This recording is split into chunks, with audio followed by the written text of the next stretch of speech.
चलिए सभी लोगों का गुड मॉर्निंग, बहुत बहुत स्वागत है सीएल कैरियर एकेडमी में। आप लोग शानदार तरीके से इसको लाइक शेयर करिए, अधिक से अधिक सेशन शेयर करिए और हमारे चैनल को सब्सक्राइब करना बिल्कुल ना भूलिए। जो अभी रेड बटन है उसको जरूर दबाएं और उसके बेल आइकन को भी दबा लें, जिससे आपके हमारे वीडियो सबसे पहले प्राप्त हो जाएंगे। और इस वीडियो को लाइक अवश्य करिए, आपको शानदार करंट अफेयर्स मिलेगा, बेहतरीन। इसका स्टैटिक वही प्रश्न में आ रहे हैं, परीक्षाओं में वही आ रहे हैं। एक बार पढ़ के देखें, आप अपना मैगजीन खुद बनाएं। पूरे डे प्रतिदिन आपको 7:30 बजे 7:30 AM प्रतिदिन आपको जो है करंट अफेयर्स मिलेगा, तो उसको पढ़िए और लिखिए। इसके साथ इसके जो स्टैटिक जीके का फैक्ट है वो भी लिखिए, शानदार तरीके से आपको बताया जाएगा, तो ध्यान रखिएगा। चलिए, तो आज का हमारा पहला प्रश्न है, राष्ट्रमंडल खेल 2022 में पदक जीतने वाले पहले खिलाड़ी कौन बने हैं? पदक जीतने वाले पहले खिलाड़ी कौन है राष्ट्रमंडल खेल में? तो इसका सही उत्तर हो जाएगा संकेत महादेव सरगर। इनका पूरा नाम है संकेत Mahadev Sargar is the right answer. संकेत महादेव सरगर हैं, है ना, जिन्होंने राष्ट्रमंडल खेल 2022 में पदक जीतने वाले पहले खिलाड़ी बने हैं। और इन्होंने पदक जीता है, कौन सा पदक जीता है? सिल्वर मेडल जीता है।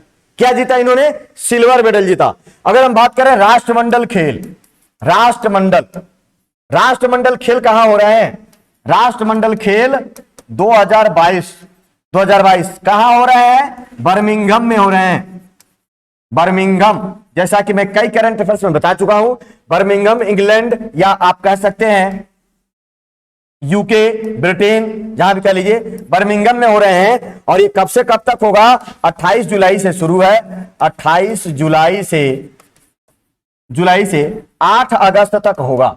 और इसके बीच में जो अभी जो खेल हो रहे हैं उसमें वेट लिफ्टिंग में भारत ने कई पदक जीते हैं। वेट लिफ्टिंग में अर्थात भारोत्तोलन में भारत ने कई मेडल जीते हैं, जिसमें सबसे पहला मेडल भारोत्तोलन में जीता गया संकेत सरगर के द्वारा, और इन्होंने जीता है सिल्वर मेडल। तो आज जब मैं ये वीडियो बना रहा हूं, आपको पढ़ा रहा हूं, इस समय तक 6 मेडल जीते जा चुके हैं, वो भी सारे के सारे वेट लिफ्टिंग में, जिसमें से वेट लिफ्टिंग में अधिकांशता है वेट लिफ्टिंग में जीते गए हैं सिल्वर मेडल। इन्होंने संकेत सागर ने जीते हैं। गोल्ड मेडल कौन कौन जीता? दूसरा मेडल किसने जीता और पहला गोल्ड मेडल किसने जीता? तो पहला गोल्ड मेडल है मीराबाई चानू,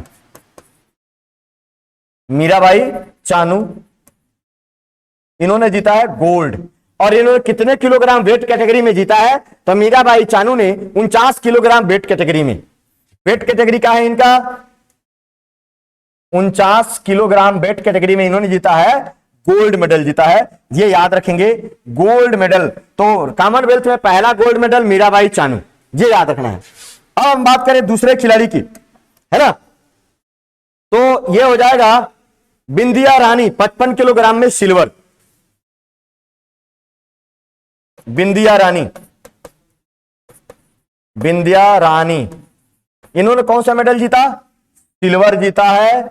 और सिल्वर जीता है 55 किलोग्राम वेट कैटेगरी में, 55 किलोग्राम कैटेगरी में, है ना। संकेत सागर ने कितने किलोग्राम कैटेगरी में जीता भाई?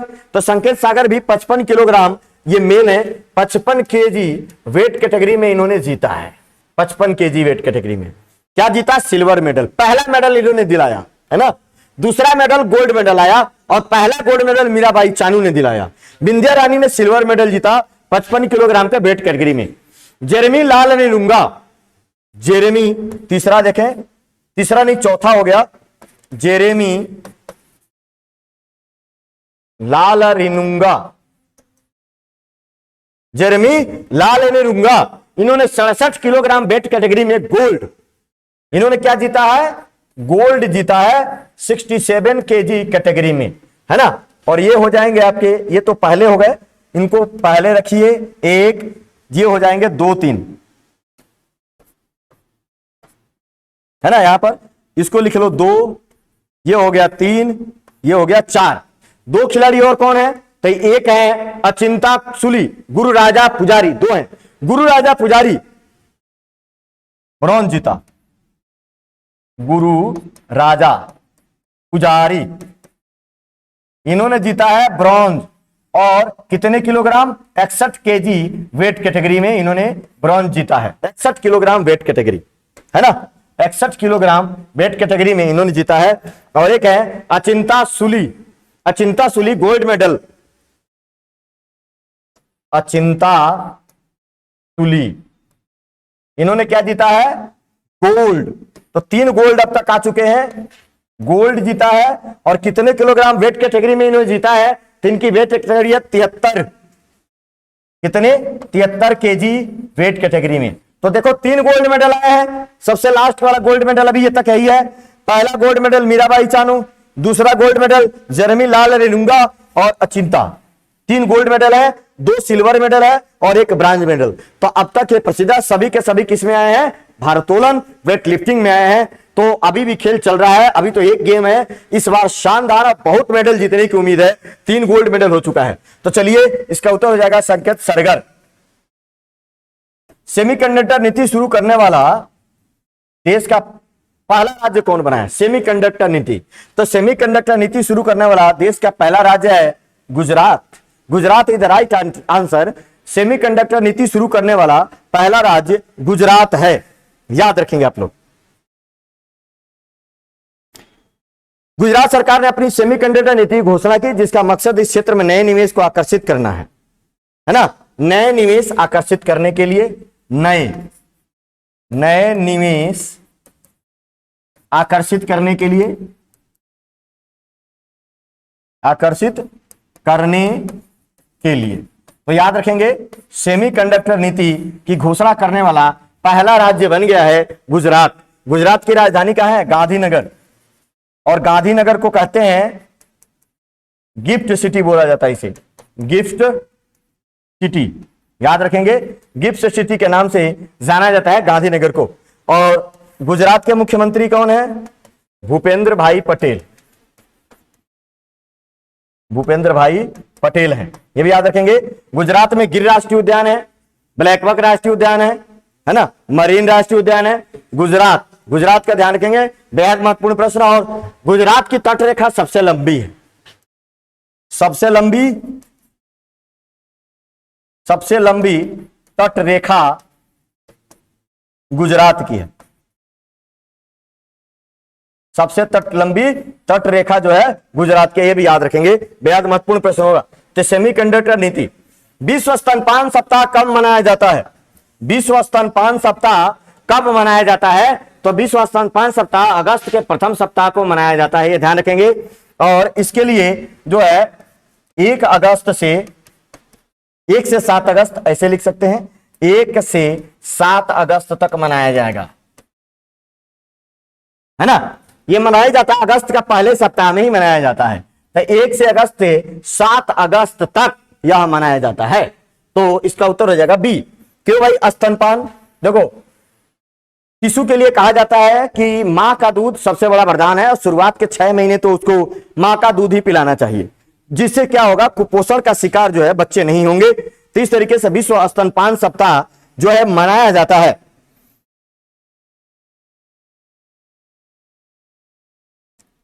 यूनिसेफ की रिपोर्ट के अनुसार दुनिया के कुल शिशुओं में लगभग 60% को 6 महीने तक जरूरी ब्रेस्ट फीडिंग नहीं मिलती है। 60% को 6 महीने तक ब्रेस्ट फीडिंग नहीं मिलती है, मां का दूध नहीं मिलता है। यह यूनिसेफ के द्वारा बताया गया है ना। तो इस तरह से इसको याद रखेंगे आप लोग, विश्व स्तनपान सप्ताह, है ना, अगस्त के पहले सप्ताह में। गुजरात, भारत के युवा वेट लिफ्टर अचिंतन सुली ने पुरुषों के 73 किलोग्राम भार वर्ग में कौन सा मेडल जीता है। अभी मैंने बताया कितने किलोग्राम भार वर्ग में, 73 किलोग्राम भार में कौन सा मेडल जीता है, गोल्ड। गोल्ड 3 लोगों ने ही जीता है, कौन कौन, मीराबाई, पहली गोल्ड मेडल इन्होंने ही दिलाया, मीराबाई चानू, है ना। संकेत सरगर जो है वो महाराष्ट्र के हैं, यानी ये भी जानकर, मीराबाई चानू गोल्ड, और जेरेमी लाल अनिरुंगा, लाल अरी नूंगा, ध्यान रखना, इन्होंने जीता है गोल्ड। और किसने जीता गोल्ड, अचिंत सुली ने जीता है गोल्ड, इन्होंने जीता है गोल्ड। तो 3 गोल्ड हो गए, है ना। और सिल्वर मेडल कौन कौन जीता है, संकेत सरगर और साथ ही साथ संकेत सरगर और बिंदिया रानी, और महाराजा गुरु राजा पुजारी ब्रॉन्ज। तो इस तरीके से गोल्ड मेडल, तीनों ने गोल्ड मेडल जीता है कॉमनवेल्थ गेम के वेट लिफ्टिंग में, जैसा कि मैंने अभी बताया। तो ये बात याद रखेंगे, गोल्ड मेडल इनके द्वारा जीता गया तीसरा गोल्ड मेडल है। किस महिला टीम ने यूरोपीय फुटबॉल चैंपियनशिप प्रतियोगिता का खिताब जीता है? किस महिला टीम ने यूरोपीय फुटबॉल चैंपियनशिप प्रतियोगिता का खिताब जीता है? तो किसने जीता है? इंग्लैंड ने। इंग्लैंड ने जीता है। England is the right answer. यूरोपीय फुटबॉल चैंपियनशिप का खिताब जीत लिया। किसको हराकर जीता? जर्मनी को हराकर जीता है। इसने जर्मनी को हराकर यह खिताब जीता है।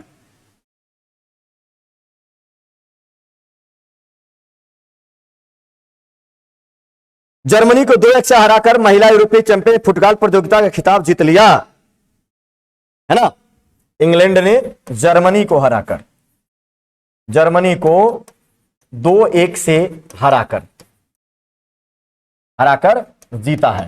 तो ये आपको याद रखना है, इंग्लैंड टीम ने जीत लिया यूरोपीय फुटबॉल चैंपियनशिप प्रतियोगिता। तो वेरी वेरी मोस्ट इंपॉर्टेंट है कि आप इसको याद रखेंगे।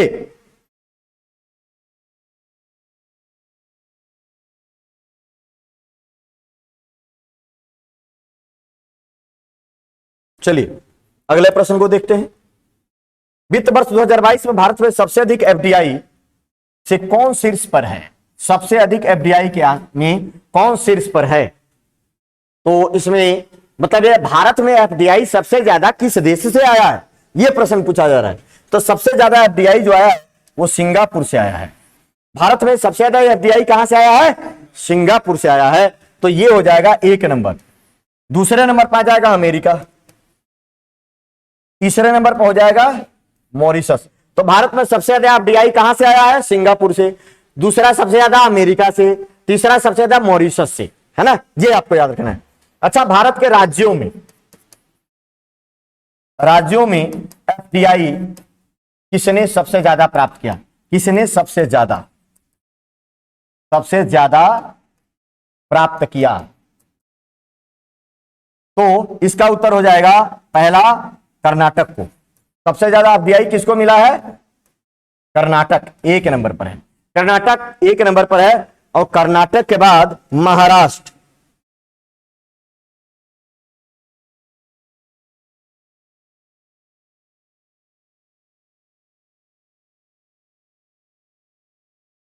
दूसरे में महाराष्ट्र और तीसरे पर दिल्ली का स्थान है। कर्नाटक टोटल एफडीआई का 38% प्राप्त किया है। दूसरे नंबर पर हो जाएगा महाराष्ट्र, हाँ 27%, और तीसरे नंबर पर हो जाएगा दिल्ली 17%।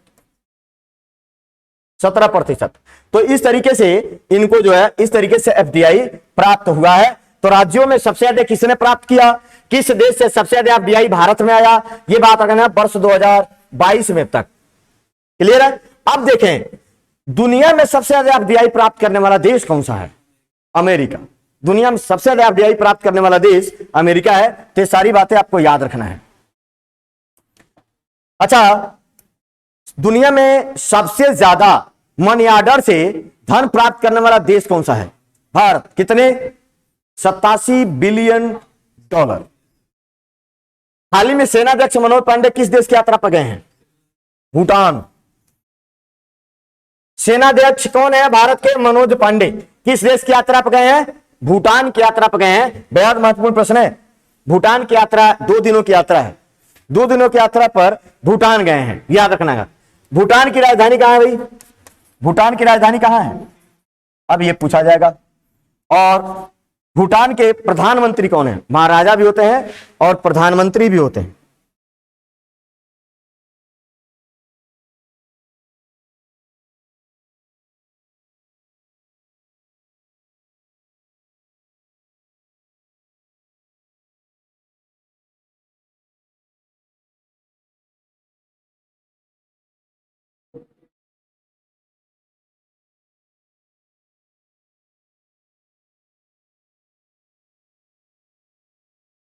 लोटे टिसल्टिंग,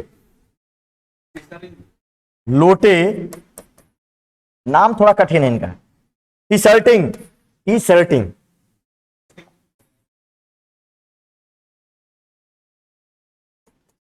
शर्टिंग ही बोलते हैं, मतलब टी को साइलेंट करेंगे लेकिन टी शर्टिंग।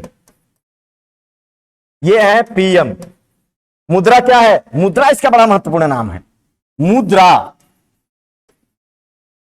मुद्रा क्या है? कौन ढूंढ रही है? इसका मुद्रा का नाम है नेट्रुगलम।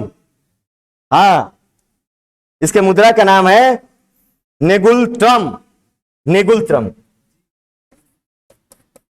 नेगुलट्रम क्या है? नेगुलट्रम या नेगुलट्रम इसके मुद्रा का नाम है, याद रखना।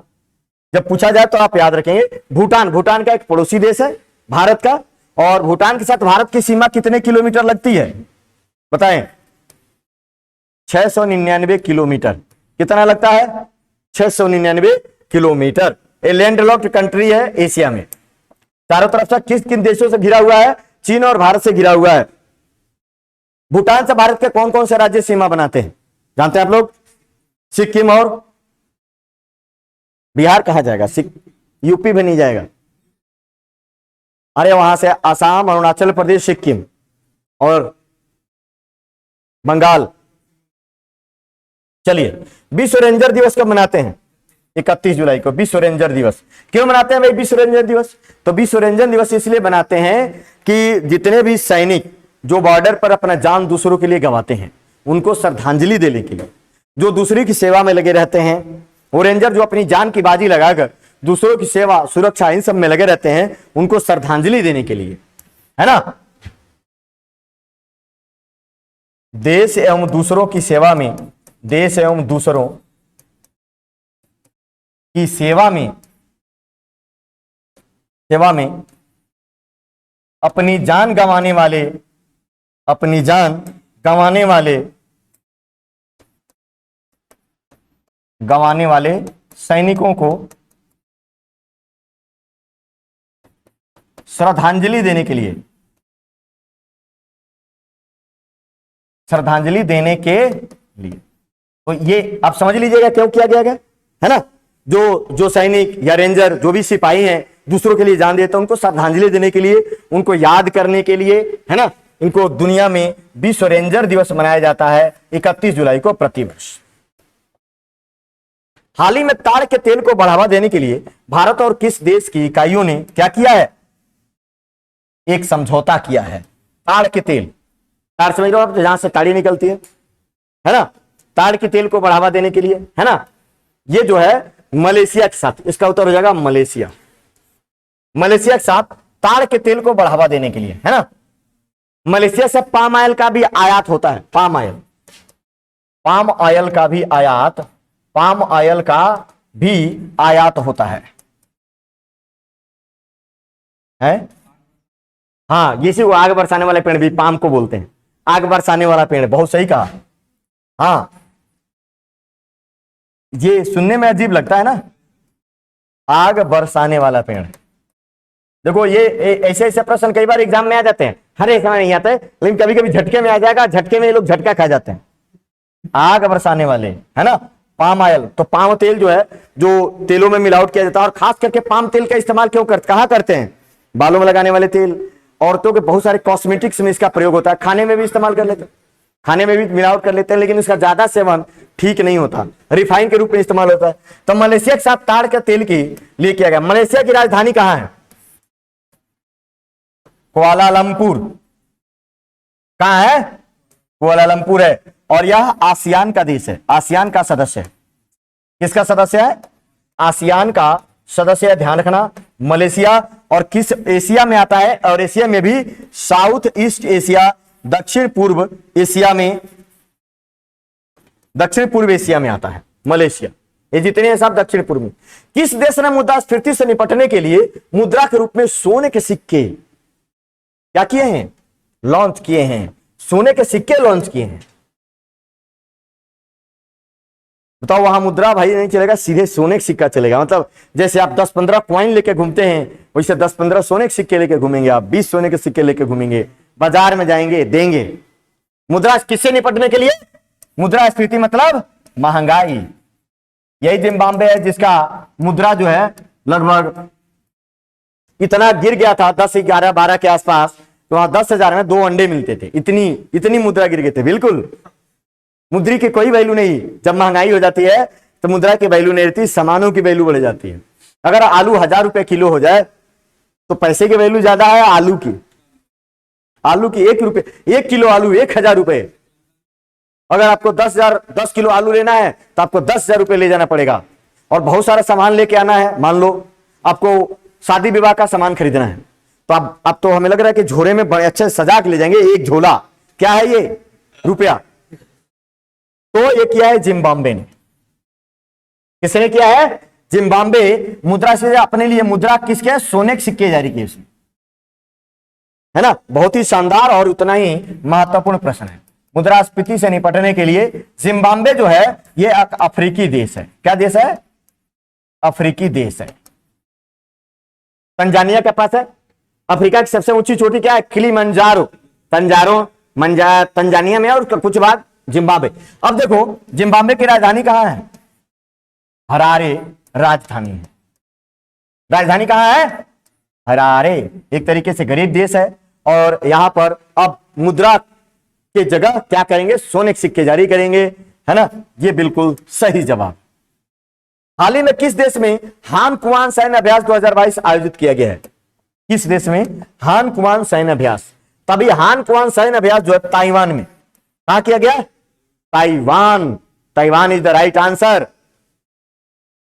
ताइवान में क्या हान कुआन सैन्य अभ्यास 2022 का आयोजन हुआ है। ताइवान की राजधानी क्या है?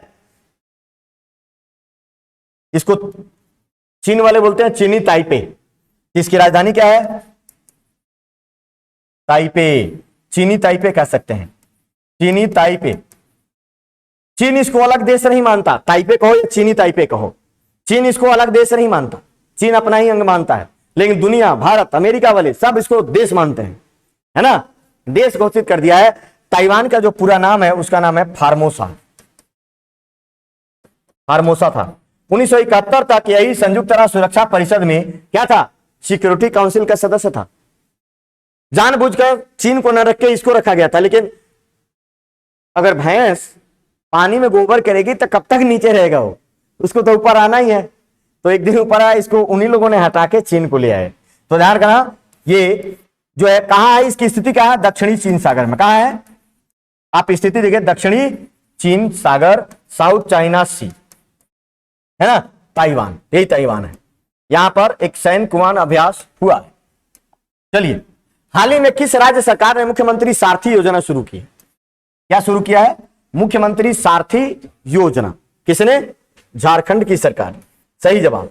झारखंड की सरकार ने मुख्यमंत्री सारथी योजना शुरू किया है।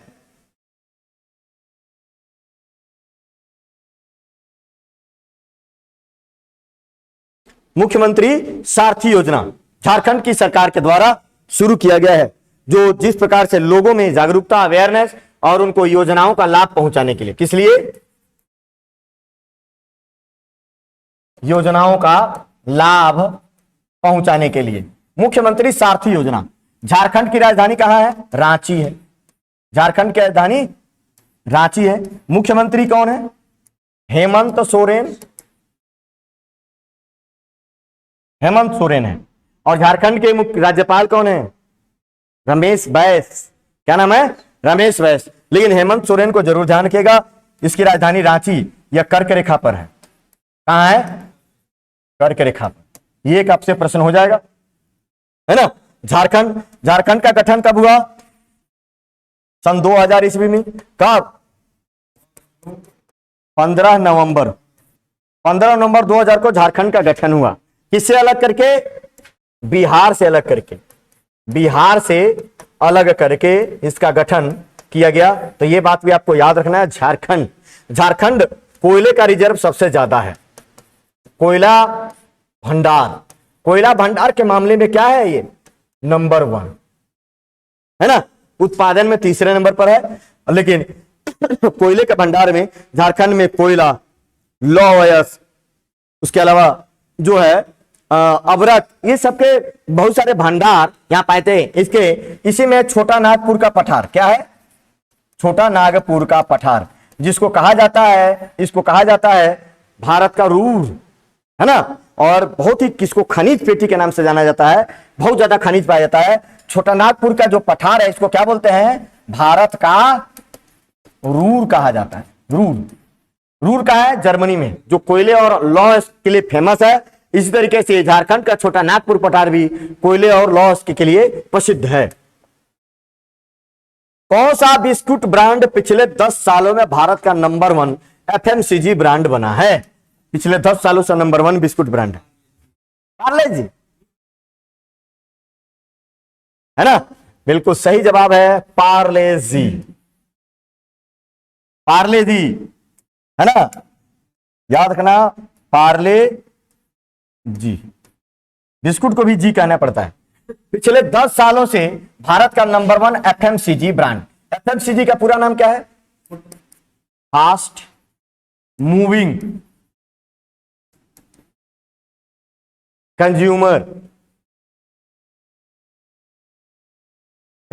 Goods, consumer goods. कभी भी इसका पूरा नाम आप पूछा जाएगा, हाँ गुड्स,